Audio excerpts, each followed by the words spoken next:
Let's first start off by distinguishing between weather and climate. Weather is immediate day-to-day timescales. We talk about what was the weather like today or this week or this growing season. We can describe weather changing, between fields, field to field that are, just a couple kilometers away. Maybe they get a little bit more rain or miss rain, or maybe it's a little bit windier at one location than another on a given day. Climate is all about long-term averages. Climatologists' rule of thumb is that you need 30 years of daily weather data to accurately describe the climate. And you describe climate, again, on an annual, long-term average and on a regional scale. So you wouldn't really talk about climate, say, varying from one side of the road to the other or from 1 kilometer to another kilometer. Cropping system designs are based on climate, the long-term predictable averages in weather variables. But farmer tactical decisions are based on weather. So you can say Ontario has a humid climate. We generally get quite a bit of rainfall in the province, but from growing season to growing season or from week to week, we can have dry growing seasons or dry weeks.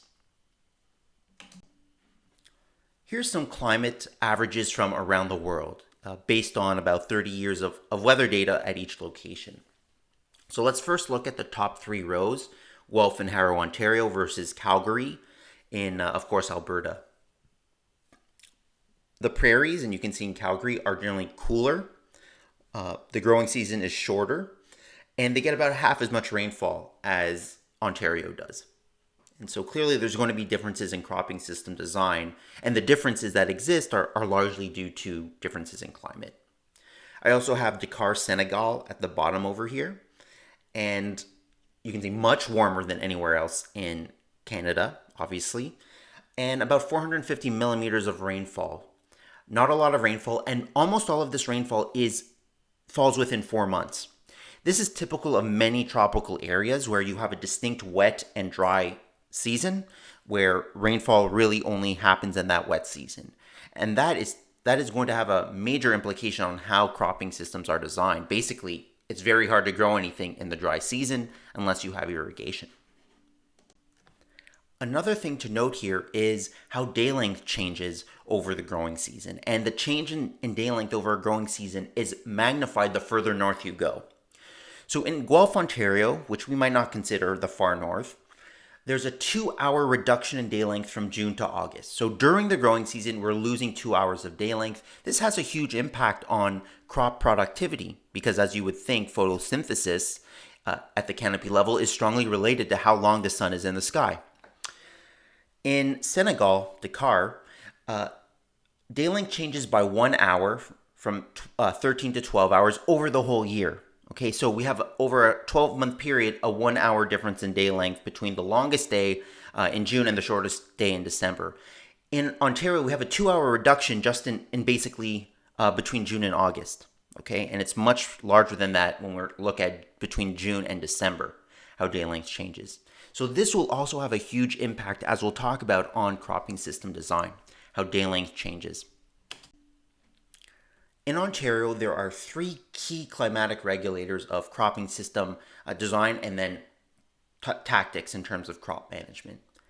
That's temperature, plant available water, which is related to precipitation, but not just related to precipitation, as we'll chat about, and photosynthetically active radiation, which I'll probably just talk about sunlight or solar radiation, but only about half of the radiation emanating from the sun is photosynthetically active. In other words, that the crop can use to make carbon or sugars.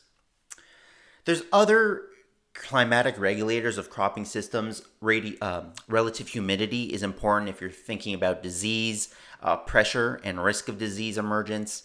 Things like wind speed are important if you're looking at what is regulating lodging in a crop. But it's really these 3 that we'll focus on. So it's helpful to think about the total amount during the growing season, for example, the length of the frost-free period, but also the distribution over the growing season in relation to plant development, I think is more helpful, right? So plant available water in relation to growth stages, temperature in relation to key growth stages, and sunlight. So the reason that the distribution of these weather variables over the growing season is more important than the total amount is because of stress physiology 101. So we know that for virtually all agricultural field crops, there is a period of growth called the critical period where yield is most sensitive to any weather stress. And so when we think about is this a high yielding year or a low yielding year, a lot of that is determined by weather during what we call that critical period of yield formation. And so climatically, we can think about what is on average weather like during this critical period. Because it's weather during this critical period that has an outsized influence on crop yield. So you can have everything else go right, the best temperature, the best rainfall outside of that critical period. But if you have suboptimal weather during that critical period, then it's going to be a low yielding year. Thinking about cropping system design, we have to think what are the common stresses, common climatic stresses that occur during this critical period. So let's go through that for Ontario with oats, soybeans, and wheat. Wheat, soybeans, and corn. Okay, so let's talk about wheat. The critical period in wheat for Ontario starts around flowering and goes right to the end of grain fill. Okay, and grain fill is physiological maturity when that grain reaches 30% moisture concentration. Remember that at flowering, the grain is basically full of water. It has no starch or carbohydrates in it, so it's at 100% grain moisture, and that just goes down over grain fill as starch is deposited and moisture is removed, so that moisture concentration goes down. And once you hit 30%, the peduncle is going to yellow. That's the end of carbohydrate deposition in the grain. It's the end of grain fill. No more yield is being built. You're just losing moisture after that point. So you can see a peduncle here in the photo. When that happens, we're done with grain fill. Okay, so we have radiation, temperature, and rainfall during this critical period, and that's what's regulating yield. In Ontario, I would argue that of those three, rainfall or water availability is the least limiting to yields of small grain cereals, be that winter wheat or oats or spring wheat or whatnot. If you drew a correlation between yield and rainfall in season, Ontario wheat yields, there would be no relationship, okay? Because on an average, right, over a 20 or 30 year period, rainfall is not controlling wheat yields. What I would argue is controlling wheat yields in Ontario is temperature, particularly high temperatures. If we get years with high temperatures, we're going to have lower wheat yields, lower spring cereal yields. Why? Okay, two reasons. First is the direct impact of heat stress on the crop. So, for example, during flowering, any temperature, air temperature above 31 Celsius is going to reduce pollination success. It's going to directly limit yields by causing heat stress. After flowering, that crop is more resistant to high temperatures. You need temperatures above 35 degrees Celsius to cause heat stress. So I would say, high temperatures during flowering are more likely, above 31 degrees than above 35 degrees. I'm not sure how many days we get above 35 degrees in Ontario. So we can have a direct heat stress limitation on yield, but we also have indirect heat limitations on yield. And let me explain that. If you look at yields in the UK or in New Zealand and compare yields to Ontario in terms of cereals, small grain cereals, their yields are like twice as high, right? 200 bushel an acre average, wheat yields, winter wheat yields. In Ontario, it's something like 80, 90 is the average yield. The main difference is the length of the grain fill period, okay? The longer you have to fill those grains, the longer that duration, the more time that canopy has to intercept sunlight and convert that to biomass, the higher your yields will be. And what controls the duration of the grain fill period? Partially it's genetics, but partially, and more importantly, it's environment. The hotter it is, the quicker that grain fill period will be, the shorter it will be, and the lower yield will be. Okay, so when you look at the difference in terms of environments between the UK, New Zealand, and Ontario, we have a much shorter grain fill period because our summers are just hotter. And so you can do everything right? You can have great winter survival, great management, but if you have very high temperatures during this critical period, you're shortening grain fill, there's going to be a cap on yields. In Ontario, there's also the issue of winter survival, which can reduce yields. So I'm talking about the critical period in season. We need to acknowledge that winter weather is going to affect survival of winter wheat. Obviously, that is caused that's regulated primarily by planting date. If you plant wheat in the optimal planting date, and it was recently updated, OMAFRA has a planting date optimum recommendation scheme for the province. If you plant in that optimum planting date, very high chance that even stressful winter conditions, that wheat will make it through, because that wheat had the chance to grow, had the chance to set deep roots, and most importantly, had a chance to photosynthesize and put carbohydrate reserves, energy reserves into the roots, because that's where it stores its energy. And if it has energy, it can survive numerous stresses over the winter. The classic stress that will kill winter wheat are freeze-thaw cycles. So winter wheat will not die because it's too cold in Ontario. Generally, in northern Ontario, that can happen, but generally you have a snow cover, and that will insulate the wheat. So even low temperatures, air temperatures, the wheat's not experiencing that low of an air temperature. It's going to survive. But it's really these freeze-thaw cycles where the crop itself, the plant itself, the snow will melt and then refreeze as the temperatures are going up and down in winter, and that's what is going to kill wheat.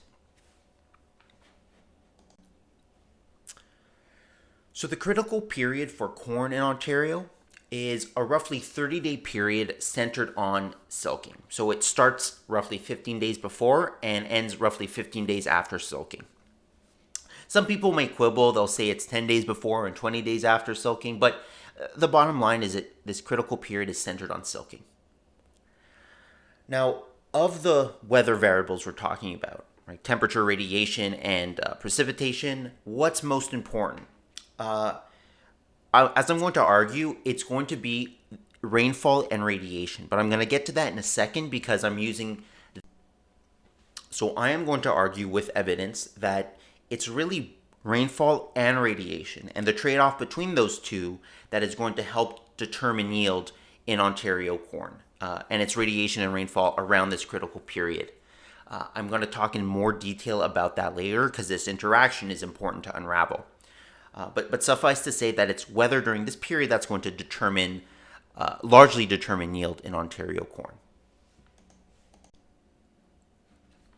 So soybeans. In Ontario, the soybean critical period extends from R3 to R5. And again, you can quibble, maybe you would say it's R2 to R5 or R3 to R6, but it's generally sometime around August in the province.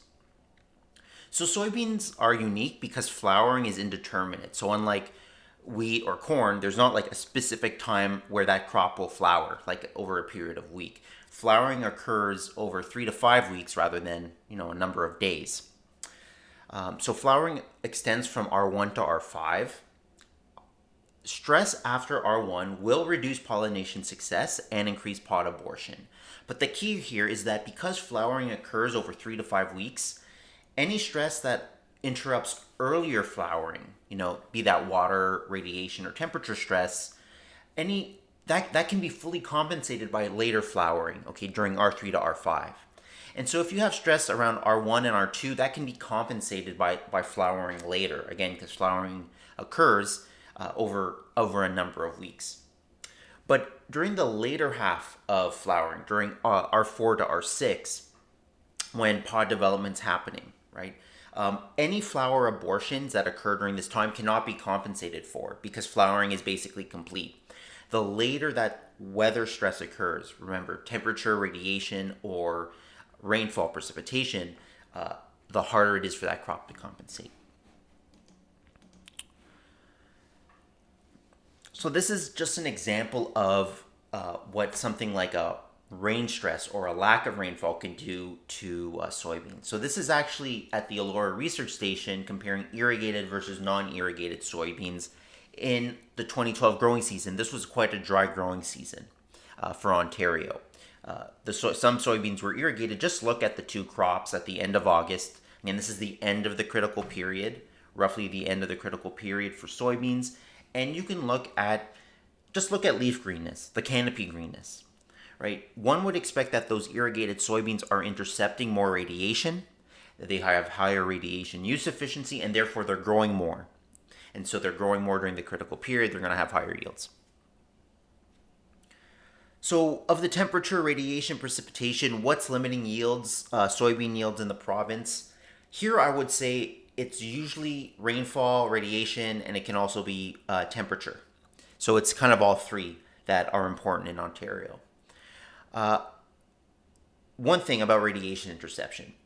So, because we're in a northern latitude, we have a massive change in day length during our growing season. So, for example, from June 26th to August 26th, day length, the amount of time that sun is in the sky, goes down from 15 to 13 hours. So there's 2 hours less of that sun being in the sky, of that crop being able to photosynthesize. And that is actually going to reduce yields. That's a radiation stress you can think about. Like the crop would be having higher yields if day length was longer during the soybean critical period. And that gives an advantage to earlier planting. And we'll talk about that later in this section, where earlier planting, the reason it can increase yields is because you have longer day lengths during that critical period, right? The earlier that soybean crop can flower, there's going to be an advantage because it's going to be filling its grain. That critical R3 to R5 growth stage is happening when the day length is longer as opposed to when it's shorter. And experimentally, right, if you just extended the day length, right, they do this by putting up basically like street lights in a farm field, and they extend the day length by just 1.5 hours. So instead of the sun going down, whatever, at 7:30, it goes down at 9 o'clock. Only extending the day length by 1.5 hours after R1 increases yield by 20 bushels. That just shows you that, we might not think of radiation stress in that way, but extending the day length can increase yield. So earlier planting has an advantage in this way. Okay, so arguably, right, another major limitation of soybean is any weather that's going to affect overwinter disease survival or disease pressure. And so there's interactions here, like you can think residue management is going to affect disease pressure because some diseases are going to overwinter in that residue. So if it's on the surface, it overwinters easier than if it's buried. Things like temperature or relative humidity, right? That's also going to affect disease pressure in soybeans. And so you can see examples here. So very hot and dry weather generally reduce disease pressure in soybeans, hot and dry during the growing season. Another thing I just wanted to counter very quickly, a major pest in Ontario is soybean cyst nematode, SCN. It's a major yield limitation. It's basically a protozoa that lives in the soil. Some people think that, cold winter temperatures reduce SCN damage. They kill off, like lower temperatures over the winter will kill off some SCN. It's basically not true, right? SCN is impervious to cold temperatures over winter. So, I'm sure there's a low temperature at which those protozoa will just die, but those low temperatures are not reached in Ontario generally. Soybean evolved in a tropical environment, so it's actually quite resistant to high temperatures. During the critical period, its temperatures above 35 degrees Celsius that will reduce yields by direct heat stress in soybeans. And we don't really get, too many days in Ontario above this temperature, so it's normally not a direct temperature stress that will reduce soybean yields. But broadly speaking, it's the duration of the growing season that actually limits soybean yields in Ontario. It's really the frost-free period.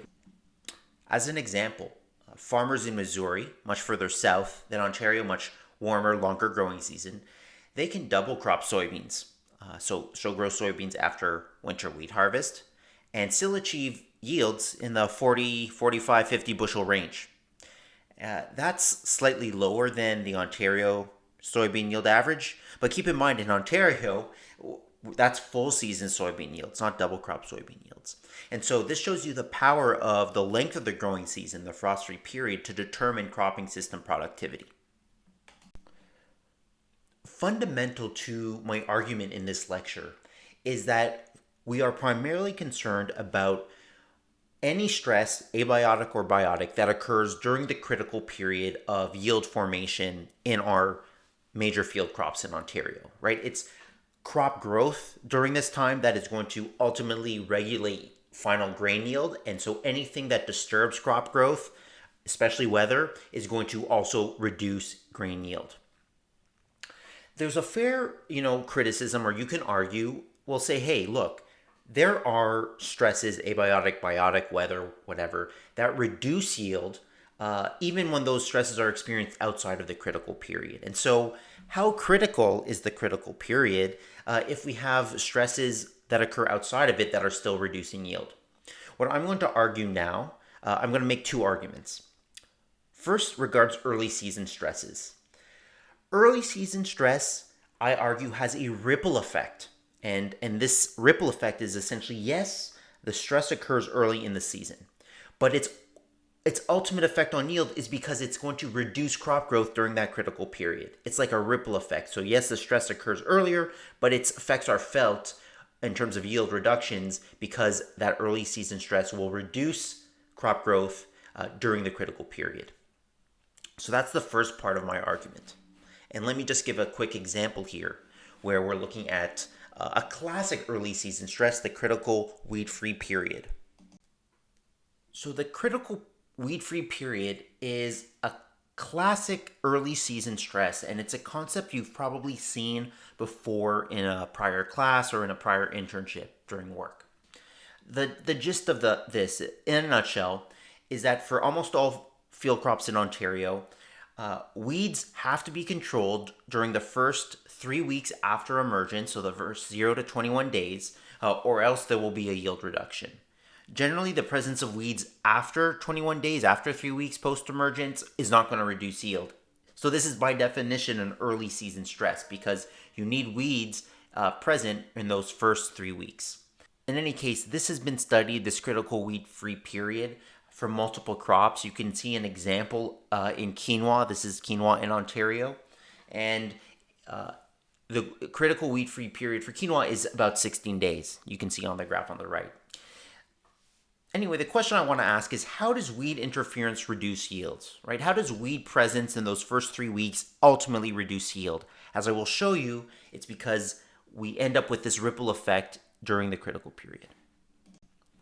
A number of Guelph studies can illustrate this, or research done by Clarence Swanton, a recently retired wheat science professor. So what he would do is look at how do weeds reduce corn yield in the absence of competition. So even if weeds and corn are not competing for nutrients or soil moisture or for light, how are weeds actually reducing corn yield? And so he would study this. For example, he would grow corn in its own pot. It would be watered every day. It would be fed nutrients, fertilizer every day. But he would grow sod, basically like grass sod, around this pot. All right, so the grass is acting like a weed. It's not actually competing for light because they're quite far away from the corn plant. They're not competing for water or nutrients. They're not sharing the same pot. But yet that sod is still reducing corn yield, the corn yield of the corn plant in that pot. And so what he eventually found was, and I'm simplifying here, is that the weed, the sod, changes the light quality. And without going into the details, it changes the ratio of far red to red light spectra that corn plant is experiencing. And that change in light quality is going to elicit a crop response that's known as the shade avoidance response. And this happens again in the absence of competition. Even without shading, even without nutrient competition, we still have this shade avoidance response. So let me go into the steps of what this shade response is. So first we have that corn plant detecting change in light quality, and then we get this shade avoidance response. The corn plants essentially say, hey, they sense that weed, and they're saying, of course, they don't have a brain, they're not thinking, but they say, they don't have a mouth or vocal cords, but they say, hey, you're trying to shade me? Well, I'm going to shade you instead. And so what the corn plant does is it grows taller, okay, than a corn plant without weedy presence. It grows taller. It grows thinner leaves. that are angled away from the interrow. So it changes its leaf distribution, again, trying to shade its neighbors and make sure it itself is not shaded. And it does this, and it grows tolerant and puts out thinner leaves with a smaller root system. So it does not invest as much energy into the root system because it says, hey, rule number one, I need to outshade my neighbor, these weeds that are in my neighborhood.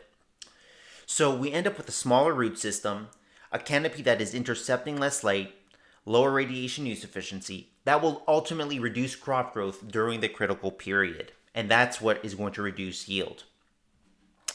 So this is a study, I'm throwing out a lot of studies, but I want to hammer this point home. This is a study, again, done in Ontario, where they basically looked at total corn growth in a weed-free control or a weedy control. This was kept weedy until the V4 stage and then kept weed-free after that. And I just want you to look at total crop biomass in the weed-free versus weedy plots. So at V9, roughly at V9, you have almost no difference in total corn biomass. So total above ground biomass is essentially the same. But once you get to R1, you have a difference in total above ground growth of about 1.5 tons per hectare. Okay, so 8.5 versus 10. Then once you get to R3, it's now a difference of 2 tons per hectare, 14.5 versus 12.5 tons per hectare. So this weedy until V4 plot is now 2 tons per hectare lower in biomass. Once we get to R6, it's now 3 tons per hectare biomass lower in the weedy until V4 plots. And so again, I'm talking about this ripple effect where the presence of weeds early in the season is not really reducing growth early in the season. It's really reducing growth later during this critical period where we get a yield reduction. And indeed, there was a significant difference in yield. Okay, I'm not showing that. I'm just showing the biomass because that's illustrating the point about this ripple effect. So now I just want to talk a little bit about interactions among these environmental variables as opposed to just treating them separately, kind of siloed off from one another, because in reality they're going to interact. The first interaction I'm going to speak to is this interaction between precipitation and soil texture. Okay, so Ontario, rainfall is pretty evenly distributed throughout the growing season. We get pretty much the same amount of rainfall in every month of the year. And that means that over winter, we accumulate quite a bit of precipitation that melts come the spring. And essentially, we start off in the spring with a fully saturated soil profile. Aside from the top couple of inches that are dried because of the sun and the wind, we have essentially a reservoir of plant available moisture in the soil because it's almost fully saturated with water. So for example, a silt loam soil going into spring is going to have about 6 inches of transpirable water, essentially 6 inches of rainfall that's stored in the top meter of the soil profile available. What this means is that Ontario has this essentially a reservoir or a buffer, and so if there are periods of dry periods during the growing season, the crop can utilize that soil moisture instead of relying on that rainfall. So in the prairies, where they get very little precipitation outside of the growing season, they really rely on rainfall during the growing season in the summer. In Ontario, it's slightly different. And so rainfall during the critical periods is not always as necessary because there's some years where, say, there's a lot of rainfall early in the season. And that means that, that soil reservoir, that moisture reservoir is available at the end of July for that crop, or in August for that crop to use during its critical period. And so that's number one. Now, the total amount of soil moisture in that reservoir, the size of that reservoir, is determined primarily by soil texture. We can also talk about other things like soil organic matter. The next interaction I'm going to focus on is between precipitation and irradiation. And really here I'm talking about in the growing season, rainfall and solar radiation. So in Ontario, our rainfall patterns are such that we get lots of cloudy days, right? Cloudy, rainy days. And on those kinds of days, PAR hitting that crop, available to that crop, is about half as much as it is on a cloudless sunny day. So in other parts of the world where there's monsoon seasons, the quote unquote wet season in the tropics, you'll get a 2 hour rainstorm, a torrential rainstorm for like 2 hours, and then it's sunny the rest of the day. So in Ontario, we end up with this trade off that's somewhat more intense here than in other areas, where we can have sunny days, we can have rainy days. We rarely get both. And so we have this trade off between rainfall and radiation. So a master's thesis written by Caleb Niemeyer really well illustrates this interaction between soil texture, precipitation, and radiation. And what he did for his thesis was he took 10 years of corn yield data from the Elora research station and looked at what weather could most strongly predict corn yield. So was it weather early in the season, mid-season, later in the season? So weather in relation to different crop growth stages, how did that affect yield? What could explain yield? What he found, contrary to our initial expectations, we thought you would need good rainfall during that critical period to, again, get strong crop growth. But that was not correct. Rainfall during the critical period was uncorrelated with yield. In fact, yield was correlated with total incident PAR, basically total solar radiation during this time. So it was total PAR, not rainfall, that was most strongly predictive of yield. Rather, what Caleb found was that it was rainfall just before this critical period, from V6 to V12, that most strongly explained yield, right? Very strong relationship, as you can see here, between rainfall between V6 and V12 and total corn yield. And so it seems like the quote-unquote ideal weather for corn in a silt loam soil that has lots of soil moisture storage potential is to first get lots of rain prior to the critical period. Because that rain, if it's not transpired by the crop, it's going to go into this soil reservoir, this soil moisture storage reservoir, because it's a silt loam soil, right? And you can store lots of moisture for the crop. Then once you hit the critical period, don't rain as much. Instead, have lots of sunny days. So that crop is getting tons of solar radiation and relying on that stored soil moisture to transpire. So this relationship is again conditional on having a silt loam soil with very good soil moisture retention, lots of plant available water. If this was a sandier soil or a very heavy textured soil where soil moisture storage was lower, then we might be more dependent on rainfall during the critical period. But it seems like at least here, we want rainfall before the critical period and sunny days during it.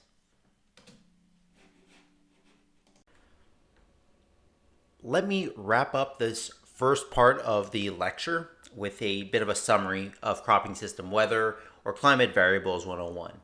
So keep in mind, it's temperature, radiation, and soil moisture, and these factors during the critical period. And so you got to know what's the critical period for your wheat, your soybean, and your corn. That should be review, and then understand in Ontario, what are common limitations during those critical periods. Pay attention to these interactions between rainfall and soil texture, and then rainfall and radiation. And the bottom line here is that cropping system design, the implication for the design of cropping systems is very succinctly stated. You need to ensure that key growth stages occur when climate is most favorable. Okay, that's really the bottom line. So for this second part of the lecture, I want to focus on how cropping system design interacts with these weather variables. And let's start at the start of the growing season with soil temperature. And so immediately after planting, what we need to do to get that crop started is imbibition, germination, and emergence. And all three of those are very strongly determined by the temperature of the soil. Plant Physiology 101, right? Seeds need to imbibe water. They need to absorb water to begin the germination process.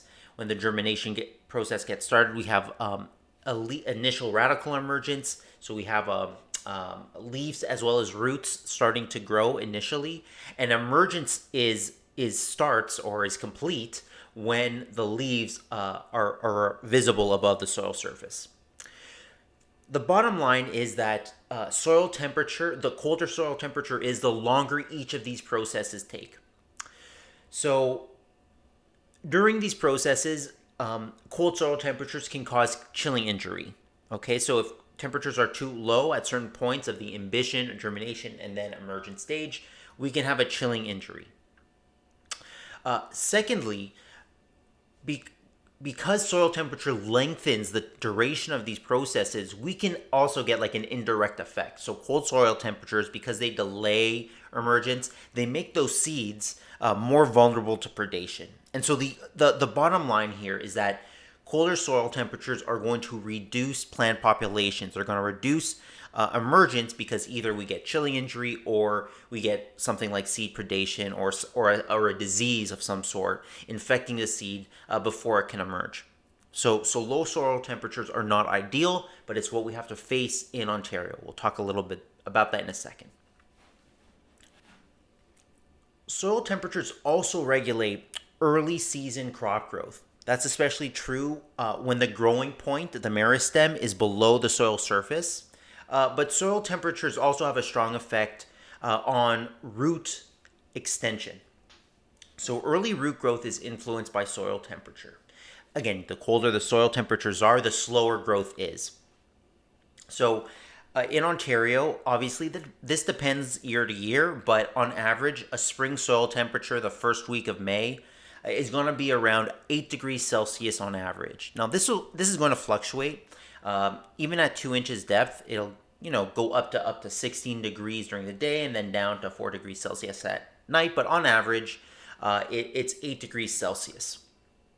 And so here on the right, you can see some interesting data, which is root extension as a function of the number of days and the soil temperature in this experiment. This is like a greenhouse or growing chamber experiment. So now keep in mind that Ontario spring soil temperatures around 8 degrees Celsius. Okay. That means what you can see here is that after 4 days after imbition, 4 days after imbition at 8 degrees Celsius, the root has extended 20 millimeters. That's 2 centimeters. Okay. At 20 degrees Celsius, that root would have extended to 20 millimeters in just 1 day. All right. So we're dealing with colder soil temperatures here.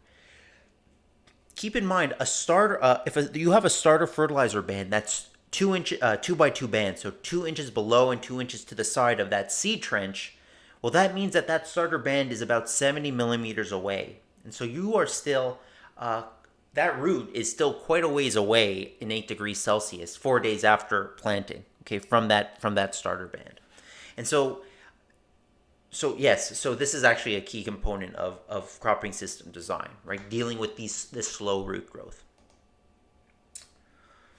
Okay, the other impact of soil temperatures has less to do with the effect of the temperature on the plant and what else is going on with the soil microbiology. So soil microbes themselves are responsible for decomposition of organic matter. And when those microbes decompose organic matter, they're releasing nutrients like nitrogen and sulfur that are available to the plant.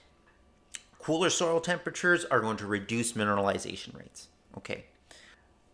Other nutrients that are important for plants are also influenced by soil temperature independent of microbial processes. So the solubility of phosphates is dependent on water temperature. So independent of what's going on with soil microbes, the colder the soil, the less soluble, the less available phosphorus is for uptake. And so if you think about why starter bands or starter fertilizers are going to have quite a bit of phosphorus, it's because, again, we have low availability of phosphorus in colder soil temperatures.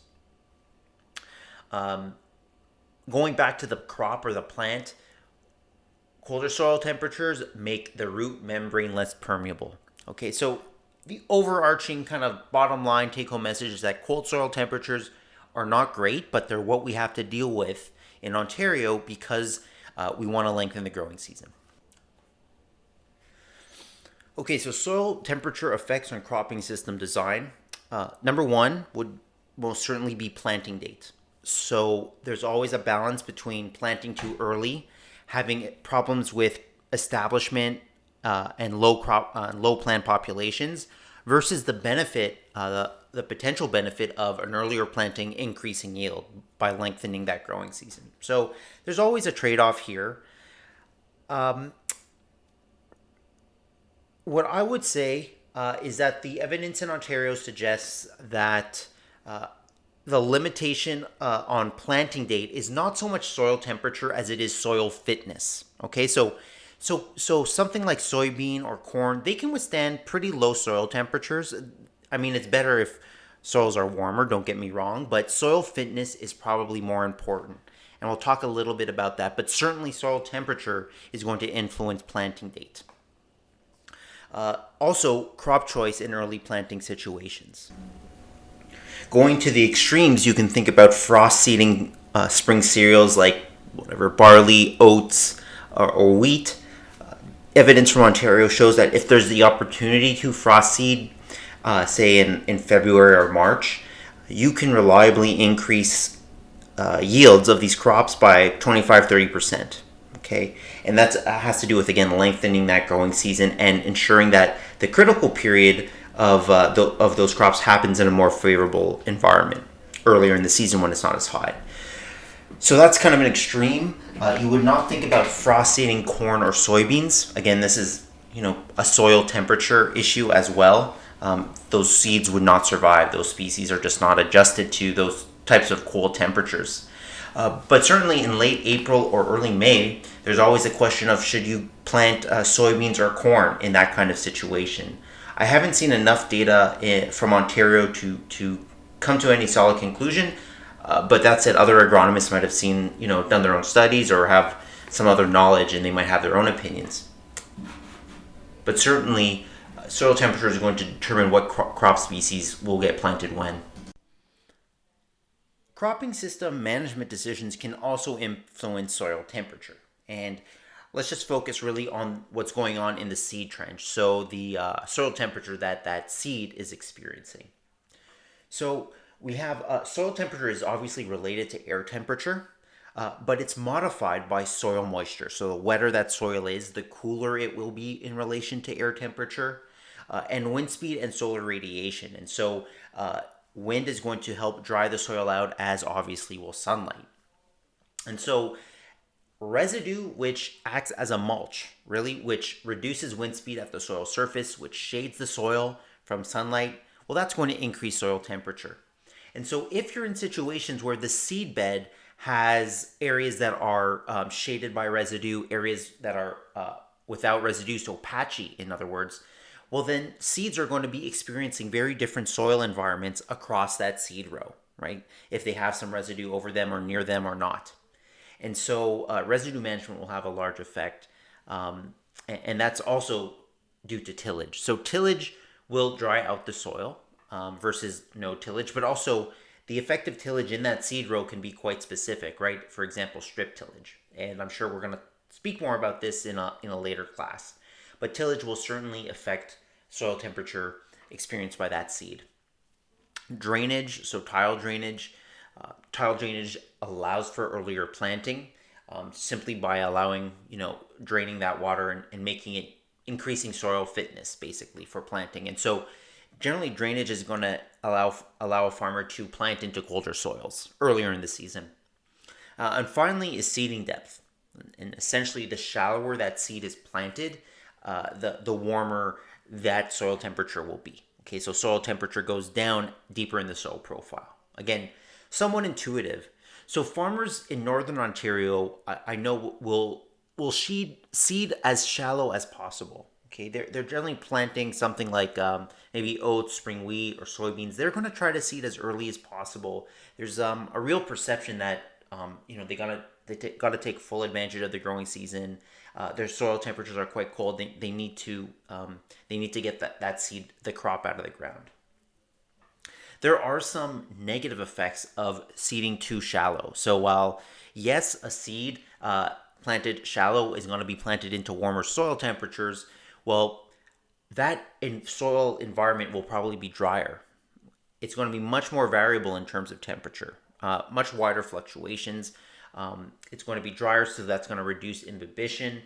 And its rooting structure, if it sets its crown roots too shallow in the soil, that's going to cause a huge amount of problems in terms of crop productivity later in the season. So if you see, for example, wheat too shallow or oats too shallow, that's generally shallower than 1 inch, then you're going to have lots of problems with lodging, much higher risk of lodging because those crown roots are being set much shallower in the soil.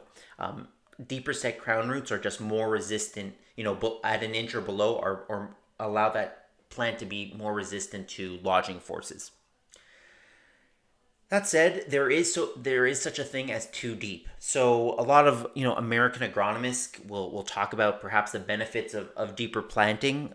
Say in soybean that would be deeper than 1.5 inches, or in corn deeper than 2 inches. Those would be typical planting depths in Ontario, and so you got to be a little bit wary if someone from a warmer location talks about the benefits of deeper planting. It might not be apparent in Ontario, and so here's just some data from 2020 in soybean illustrating this point. So you have the recommended seeding rate of 1.5 inches, and deeper seeding does not really provide a yield advantage, at least in this year. And quite frankly, the data I've seen from Ontario, again, seeding corn like at 3 inches when it should be seeded at 2, there's no yield advantage. I have not seen any.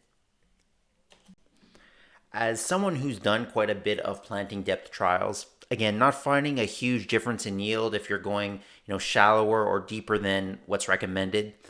You really need to be checking what the seeding depths are, right? You can set whatever the drill or a planter, whatever you're using. You can, quote unquote, set the depth, but you really need to be going to check it, and that takes a lot of time. It's very tedious. But it's not uncommon to think you're seeding at 3 inches depth and you're seeding at like 2.5 or 3.5, because the setting of the drill or the planter, that's going to interact with soil strength essentially to determine actually what's the actual depth of that seed. So just something to be aware of. So air temperature probably has the greatest effect on cropping system design in Ontario than any other variable. We might not think it does, but there's a reason why we generally can only grow one annual crop a year in Ontario, and in a place like many parts of Brazil and Argentina, they can grow three annual crops, and it has to do with air temperature. So look, this is, again, plant physiology 101. Growth can only occur above a base temperature, right? So that a crop will not grow, that is, accumulate biomass, unless air temperature is above certain, baseline, base. That depends on the crop. So for wheat, it's 0 degrees. For corn, it's 10 degrees. And so each crop has a specific base temperature. And average air temperatures need to be above this base for that crop to grow. Moreover, below negative 2 degrees Celsius, temperature will normally kill annual field crops. That's called a frost, and a killing frost, essentially. So perennials like alfalfa are much more winter hardy than annual crops. Some annual crops can harden, so if they're exposed to over time to colder soil temperatures, they can acclimatize to cooler soil temperatures. That's true for most field crops, but it's still not enough to prevent most killing frosts from occurring. But some hardening is certainly possible. So really, in Ontario, the frost-free period is what determines yield, right? It determines the potential duration of crop growth, and the longer that duration, the more time that crop has to acquire resources, to intercept sunlight, to take up nutrients and transpire water, the higher the yield. And so really we have a frost-free period is the major constraint on total crop productivity, cropping systems in Ontario. Here you can see how the frost-free period varies across the province. It's intuitive. The further south you are in Ontario, the longer that frost-free period is. I'm not going to ask you to memorize any of this. This is just for your own information. An obvious way that air temperature impacts cropping system design is crop and variety selection. So For a crop to be adapted for a given environment, it needs to reliably mature, that is, finish grain fill before the first frost. If you would grow a crop that does not mature in time before the first frost, then number one, grain fill will stop. So there'll be a yield reduction. That yield reduction is related to when that frost happens. So the closer that frost happens to physiological maturity, the lower the yield reduction. So frost close to physiological maturity will not reduce yield, but if you're growing a crop or a variety that consistently, frost occurs like weeks prior to maturity, you're going to have a reduction in yield.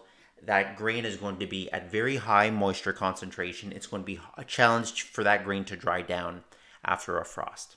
So ideally, you want a crop or a variety that is going to mature close to the first frost. Okay, the first killing frost. Plants do not tell time in calendar days. Again, this should be reviewed. They don't say, oh, a day has passed, I'm 1 day older now. They tell time in temperature, in terms of heat accumulation. So the warmth of a day is going to determine how much time that has passed for that plant. So we can talk about CHUs or corn heat units, RMs, relative maturity, or GDDs, growing degree days. These are all different ways to measure crop development using temperature, not calendar days. And we use these measures to relate the expected maturity date of a variety or crop to average temperatures in a given environment. So on the right here, you can see a map of Ontario in terms of this is CHUs, crop heat units. You can see it obviously varies across the province, and crop and variety selection is dependent on CHUs. So basically, you're selecting crops and varieties that will mature in time. So life can be complicated, and while these CHUs are meant for planting crops around May 1st, okay, because that's when CHU accumulation starts in these maps. But let's say you find yourself in an early planting situation, right? You want to extend the growing season, but it's the third week of April. Or let's say you're in a late planting situation. It's the 1st of June. It's just rained every day all of May, and you could not plant a crop until June. Well, then all of a sudden, it might make sense, actually, it probably makes sense to switch up maturities from what you would call your adapted variety to a longer season variety if in an early planting situation. Again, if you're extending the growing season by planting early, you want a variety that will also mature a little bit later because you're planting earlier than you normally would. Similarly, in a late planting situation, you're planting later, therefore the growing season is shorter than it normally is for that crop, and so you would probably or think of planting a shorter season variety. That's the logic anyway. This is an example of such a study at Winchester, Ontario, where this was done by Horst Bonner, Omafra soybean specialist. He wanted to see if there was a yield advantage to planting a later maturing variety in an early planting situation, or a yield advantage of planting an early maturing variety in a late planting situation. So typically soybeans would be seeded, say, in the middle of May. But if you have to plant, say, close to the middle of June, is there an advantage of switching soybean varieties to a shorter maturing variety? So what you can see here is that in 2019, so first off, the adapted variety was Columbia. Okay, Winchester is in Eastern Ontario in a RM 1.6 zone. But it turns out that at every single planting date, the quote-unquote fuller season variety, Velocity, was higher yielding. And so at least in this year, it seems that planting a variety that matures a bit later than adapted was an advantage, even in late planting situations. This is just 1 year of data. Okay, this is not set in stone. I'm not suggesting you should not. There's no management recommendations that should be based off 1 year of data, but still, it's an interesting finding. Okay, so air temperature effects on cropping systems. We've just talked about this. It's going to impact species and variety selection, as well as planting date. Okay, obviously the frost-free period is very important. Cropping system effects on air temperature. There are some, but it's not really relevant to field crops. In high value crops, your berries or fruits, tree crops, vegetables, there are frost protection measures that are common in Ontario. So I know for example, apple farmers in Ontario will fly helicopters if it's say flowering and there might be a frost, say at 2 a.m. in the morning. They'll hire people to fly helicopters over the field because again, warm air rises, heat rises, and so these helicopters are essentially put like big fans. They're pushing down the warm air down onto the apple crop to avoid any frost around these sensitive flowering periods. This is not something that's economical for most basically field crops, right? So we just won't touch on them any more than I'll say there are quite a few that are used in high value crop production. So far, I've talked basically only about the effect of cold temperatures on cropping systems. That's what I think is a more important determinant of cropping system productivity in Ontario. But high temperatures during the growing season can also have an effect on cropping systems.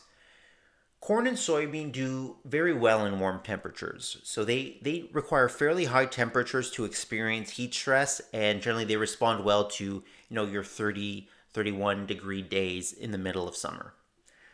Wheat conversely does best at temperatures below 20 degrees Celsius. And that's true also for canola and other spring cereals like your barleys and your oats. They don't do as well in that really hot weather. And so there's a huge advantage to getting grain fill to occur before we hit that mid-season really hot weather at the end of July. And so that's why there's a huge benefit, for example, to frost seeding spring cereals, because that crop is starting grain fill during a cooler part of the season. So the duration of grain fill is longer. Anyway, so here's a really interesting case study that Peter Johnson, who is the former OMAFRA wheat specialist, did comparing the temperature effects on wheat in Ontario versus New Zealand. So he starts out by comparing total daily radiation hectares per day. And you can see it's actually slightly greater in Ontario. We're at a slightly higher latitude. And so during our growing season, we have a bit more daily radiation, slightly longer day. And what that means is that our potential daily grain yield gain during grain fill is slightly higher than in New Zealand because, again, we have more radiation. But because we have higher temperatures, the duration of our grain fill on average, right, this fluctuates from year to year, is about 6 days shorter.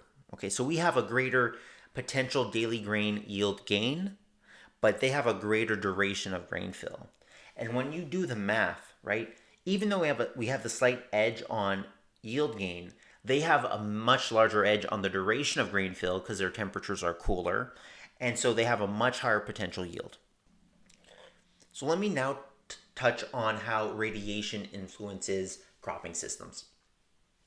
Earlier I talked about how day length impacts crop growth. Okay, so basically, day length is a component of radiation. The longer the sun is in the sky, the more photosynthetically active radiation that's beaming down on that crop. And so the longer that day length is, higher yields, right? We just have more radiation that can be converted into biomass.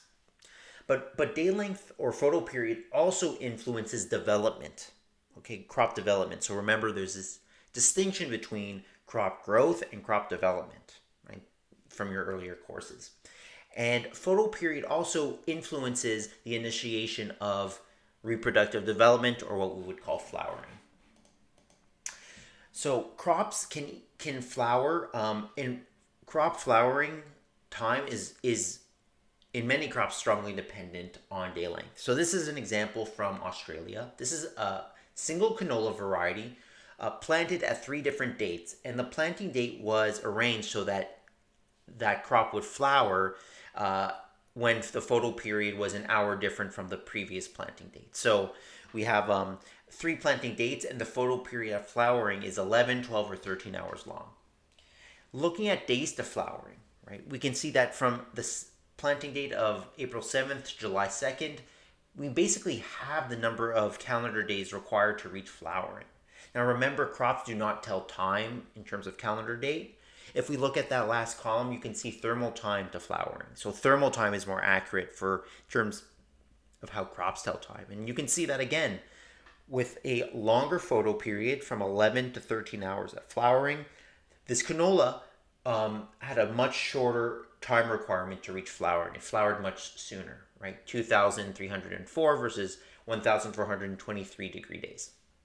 And so canola is considered a long day crop because flowering occurs earlier as photo period increases.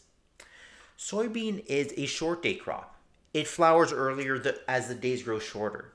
And it's this property that allows corn maturity to be almost independent of planting date. So for example, in Ontario, a soybean crop planted mid-May and a soybean crop planted mid-June will mature on average, reach reproductive maturity within 10 days of each other.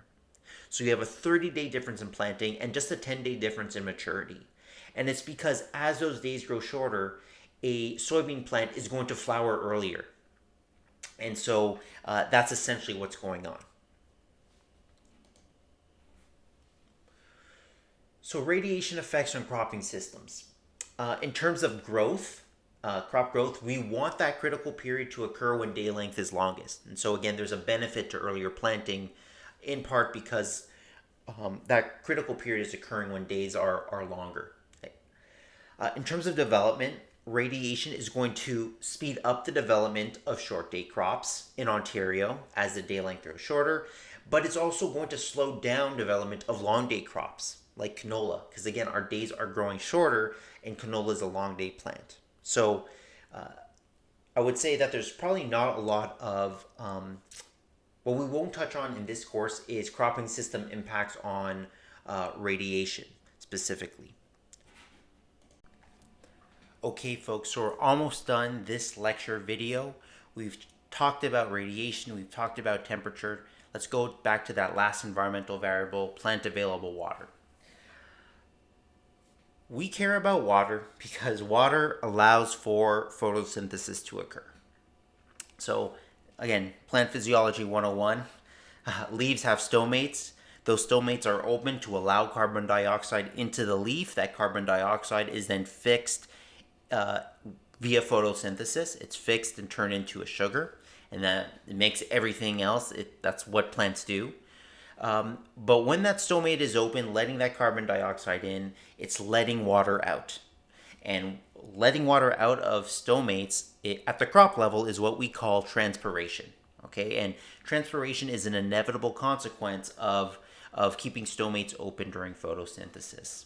And so if plant available water goes down and there is not, that crop senses soil drying, those stomates are going to close. That's going to reduce transpiration, which is going to help the plant maintain its own internal water balance, but it's going to reduce photosynthesis, and that's going to reduce growth. This is just another slide explaining essentially how important transpiration is for yield. And so you can see here the relationship between, on the x-axis, transpirational water and actual grain yield. And it's a linear relationship. So we want transpiration to occur. We want that crop to be transpiring water, and that's why we care about plant available water. So you'll remember that earlier in this lecture I was talking about precipitation or rainfall, but it's important to distinguish between rainfall or precipitation and plant available water. They're not actually the same thing necessarily. Plant available water, the amount of water available to be transpired by the crop, is a function of the interaction between rainfall or irrigation, right, as well as soil properties, as well as evapotranspiration. And so I'm just going to dive into what I'm talking about here.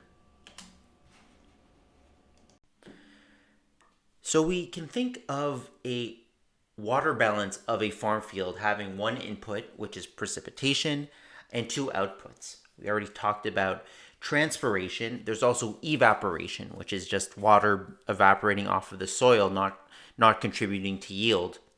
And we call this collectively evapotranspiration. And so we have the input, we have the output, evapotranspiration, and then we have the reservoir, the soil, which is a reservoir of plant available moisture, which we'll talk on in a second. And so essentially, evaporation is not neither positive or negative. Okay, so generally early in the season, prior to planting, evaporation is normally a good thing because that soil, again in Ontario, soils are saturated, so evaporation dries the top of the soil out and makes that soil fit for planting. Right, you don't want to plant into too wet of a soil for a number of reasons. So evaporation can be a good thing, but once that crop is planted, water that evaporates from the soil is just water that's not available for crop use to transpire. And so generally, we see a shift from evaporation early in the season before the crop is planted.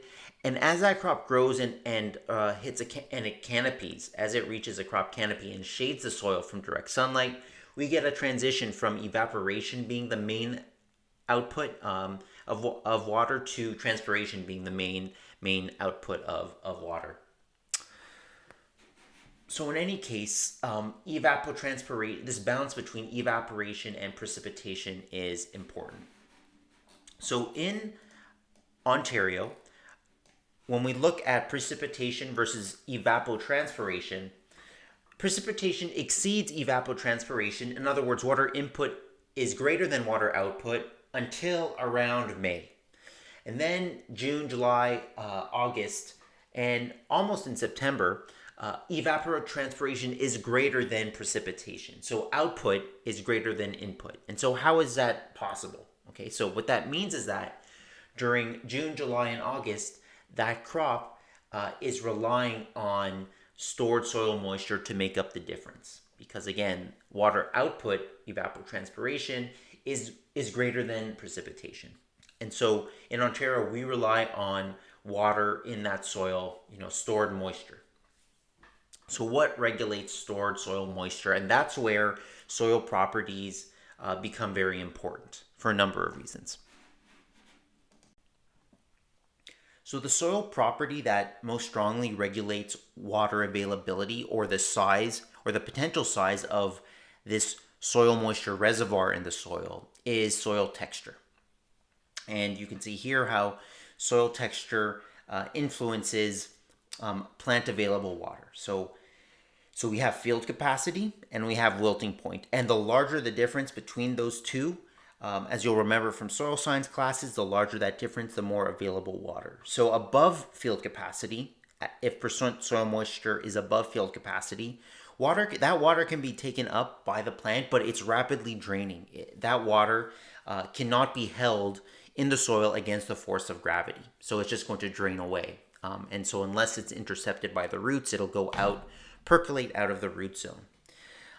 Below the wilting point, once you reach below the wilting point, there's still water in the soil, but roots cannot use it they cannot take it up. Essentially, the roots cannot break the bonds of that water, those water molecules, the bonds they have with soil particles. And so soil texture has a huge influence on plant available water because it's determining how much water can be stored in the soil. There's a number of other properties that are going to influence plant available water. Okay, so we have field capacity and wilting point, which regulate water holding capacity.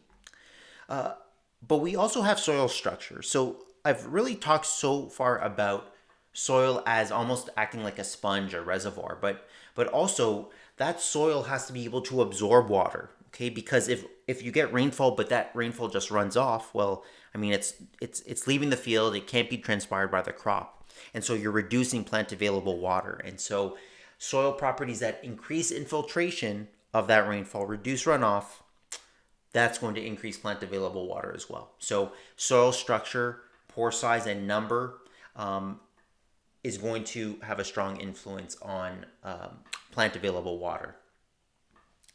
So we also have soil porosity. Again, you'll remember from your soil science class the importance of soil porosity.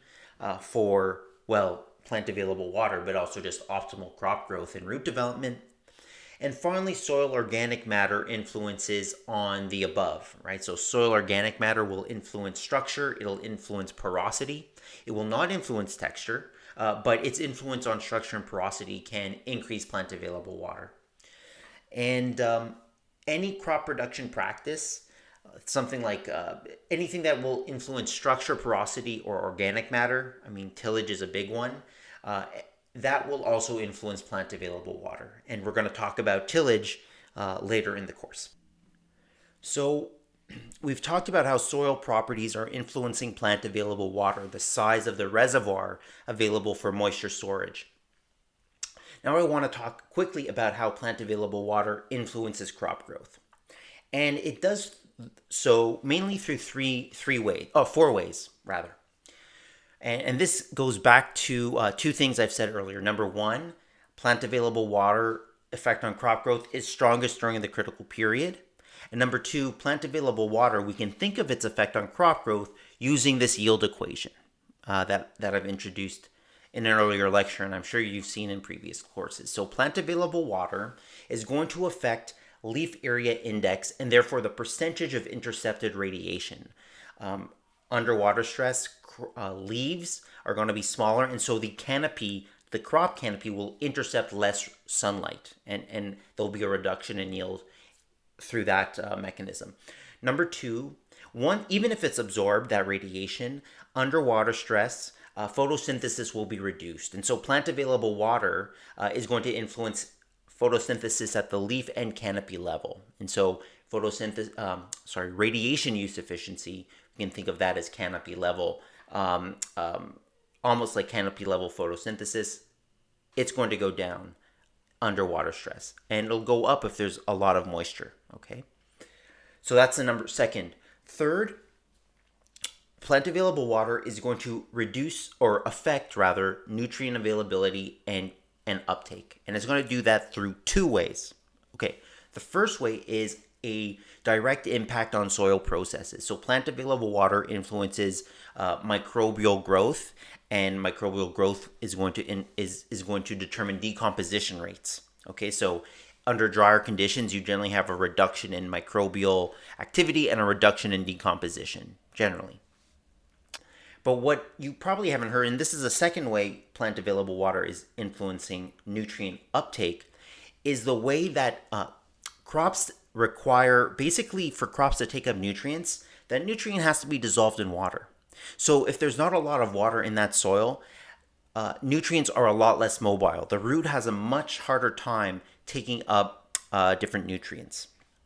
And so often, for example, in corn, water stress is going to induce nitrogen stress as well, because as plant available water goes down, as that soil dries, yes, transpiration is going down, so growth is going down, but also nutrient uptake is going down, nitrogen uptake is going down. And so under mild water stress, that crop is often limited by nitrogen, not water. Okay, and so I should actually backtrack. Under low soil moisture, because it's not water stress, but under low soil moisture conditions, before that crop is water stressed, it's going to become nitrogen stressed. As that soil dries, it'll then become water stressed as well. Okay, so that's a third. And the fourth way is that if you have severe stresses during the critical period, severe reductions in plant available water, you will have a reduced harvest index. Okay, you're going to have a poor flower pollination success or pod set, and you're going to have a low harvest index.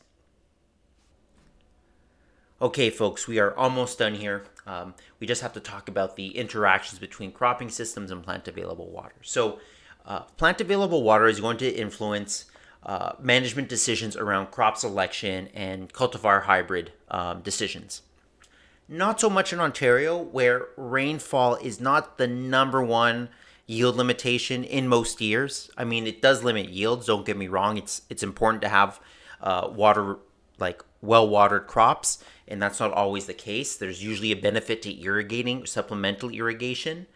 But compared to, say, Australia, where the whole cropping system is designed around maximizing water use efficiency, or the prairies, or the Western United States, where, for example, Bayer's drought guard corn with that drought guard trait that I talked about earlier, it's much more popular there. So it doesn't have as strong an influence in Ontario. Similarly, with things like fallow. Fallow is just much more common in drier areas, again, because of the need to conserve moisture and build up moisture in a fallow year. Plant available water is also going to influence decisions revolving residue management and tillage. Going back to this idea that no-till works best when you have residue retention and crop rotation, but that is only true in very dry areas. In Ontario, where we're more humid, that's not necessarily the case. So plant available water is going to determine, what type of cropping system decisions make sense. But there's a number of genotype and management factors that is going to also reverberate and influence plant available water. Okay, not necessarily rainfall or precipitation, but plant available water. So any management factor, you can think of many types that reduce runoff and increase infiltration is going to increase soil moisture, plant available water. Any management factor or genotype factor that increases soil water holding capacity is going to increase plant available moisture. At the genotype level, if you can grow varieties that have deeper rooting systems, that's going to increase plant available water. Have more rapid canopy cover, high LAI that can absorb most of that radiation. You're going to get more transpiration at the expense of evaporation. A number of different factors. And we're going to talk about these basically in the rest of the course, okay?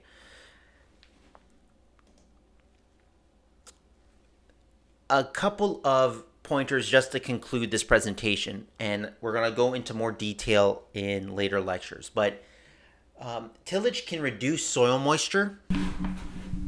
So before we conclude, I just wanted to give you a bit of a sneak peek about what we'll be discussing in later parts of the course. In terms of how these crop management systems impact plant available water, obviously we'll talk about other things as well. So tillage itself it can dry out the soil. Absolutely, right? It's turning over the soil, it's exposing it to the wind and the air, it dries out the soil. But it also can increase plant available water by changing the ratio of micropores to macropores. And so this is, very careful science done that shows that tillage can change this ratio and therefore increase plant available water by changing infiltration rates. We'll look at how no-till does this as well, no-till management, except with no-till, again, studies in Ontario really demonstrate this. No-till really depends on earthworms, of all things, to create macropores to allow those deeper infiltration rates, larger infiltration rates without the use of tillage. And building up those worm populations takes 7 years or more.